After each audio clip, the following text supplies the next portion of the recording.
Amor mío.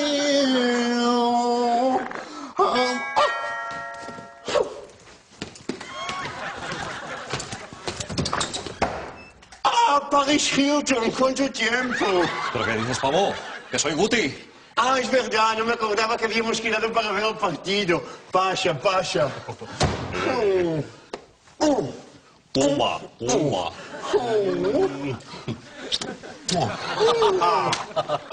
Bueno, nen, esta noche el Barça pringa fijo. Mira, hasta me he puesto este pin que tengo del Español. ¡Fuera!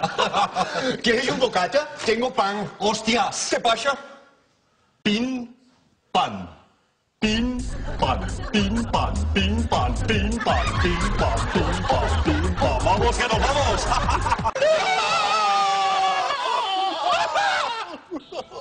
¿Por qué se tiene que morir la madre de Bambi? Joder, tío, esta peli es un dramón. No lloraba tanto desde que me depilé los huevos con superglue. ¿Tienes otra peli o ponemos el partido? Tengo Peter Pan. Peter Pin. Pan, pin, pan, pin, pan, pin, pan, pin, pan, pin, pan, pin, pan, pin, pan. ¡Vamos, Bambi! ¡Que nos vamos! ¡Vamos! ¡Venga! ¡Venga, venga! ¡Vamos! ¡Toma! ¡Toma, que me ha quedado! ¡Toma! ¡Fuera! ¡Chumba, chumba, chumba, chumba! Va, ya se acabó.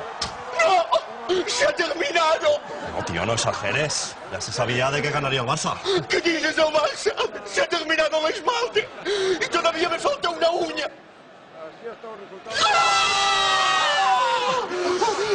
Mantén la calma, mantén la calma. No, voy a buscar más esmalte. No hay tiempo, no hay tiempo. Hay que amputar. ¿Amputar? Hazlo, pavo. Antes 9 dedos que 10 mal conjuntados. Corta, tío. Yo aguanto. Aguanto lo que sea. Soy María de Belén.